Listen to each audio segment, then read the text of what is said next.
Bonjour à tous et bienvenue sur ma chaîne de Tribulation littéraire. Aujourd'hui mes petits loups, je vous fais une vidéo rapide pour vous parler un petit peu de mes objectifs de 2023 et aussi revenir sur les objectifs que j'avais pour 2022. Cette vidéo va être sans doute très courte, je la fais un petit peu à la fin du mois de janvier, là je la tourne, on est le 21, j'espère qu'elle sortira avant la fin du mois de janvier, mais écoutez, au pire, vous aurez mes objectifs en février, on s'en fiche, ainsi va la vie, j'ai envie de vous dire. L'année dernière, je ne m'étais pas fixé de nombre de livres à lire, en effet depuis quelques années, depuis que je travaille, grosso modo, mon rythme de lecture a énormément évolué et évolue un petit peu tout le temps au fil du temps, parce que avoir des préoccupations d'adulte, du coup forcément les préoccupations que j'avais adolescente de lire vraiment énormément me sont un petit peu passées, donc du coup forcément mon rythme de lecture s'en ressent. Ceci dit, même sans aucun objectif, j'ai quand même lu 110 lectures, donc parmi elles je compte les romans, les BD, les mangas. Et on est bien d'accord que parmi ces 110 livres lus, forcément il y a eu beaucoup de graphiques, ce qui m'a énormément aidé à atteindre ce chiffre. J'ai eu de très belles lectures, de moins bonnes lectures, mais surtout je m'étais fixé 5 livres que je voulais lire en 2022 et j'ai été moi-même très étonnée de découvrir que je les avais tous lus.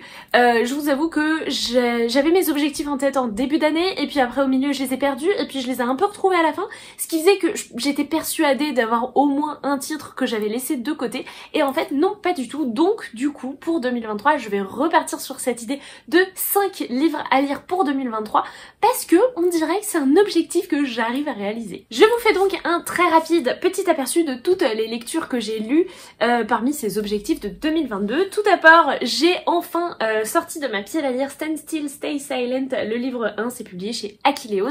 Ça a été une excellente lecture de mon début d'année et je serais très curieuse de découvrir la suite. C'est juste qu'il va falloir que je me la procure, en tout cas visuellement c'est une BD que j'ai absolument adorée, mais bon ça je vous ai déjà fait un update lecture à ce sujet. En 2022, j'avais décidé de terminer la saga Grisha et ses choses faites. C'est toujours écrit par Leigh Bardugo et toujours publié chez Milan. Et je suis absolument ravie d'avoir réussi à terminer cette saga, chère à mon cœur, que j'ai trouvé absolument géniale. La fin est absolument incroyable et je vais enfin pouvoir tranquillement me plonger dans King of Scars. J'ai également terminé une autre série qui n'est autre que la série des stagiaires de Samantha Bailly par Indéterminé.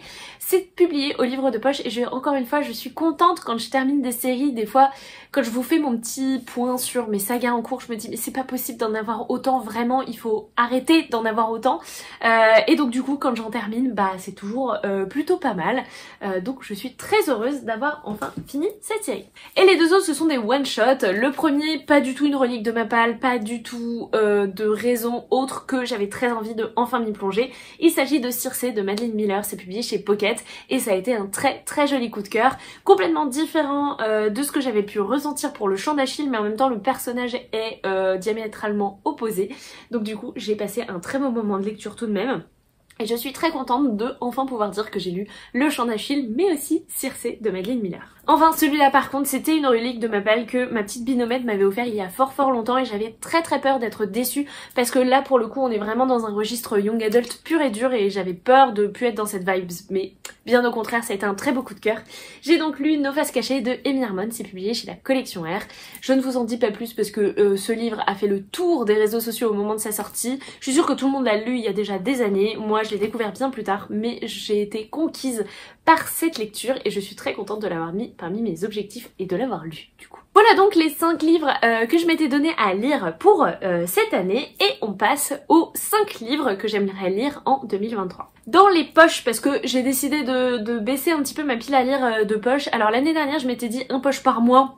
J'ai pas du tout regardé si ça avait été fait, mais en tout cas je me suis un petit peu plus forcée à sortir des poches de Mappal et rien que pour ça je suis très contente. Là j'en sors 2 parmi mes objectifs de 2023. Le premier c'est The Air He Breathes de Brittany et Cherry, c'est publié chez Hugo Poche.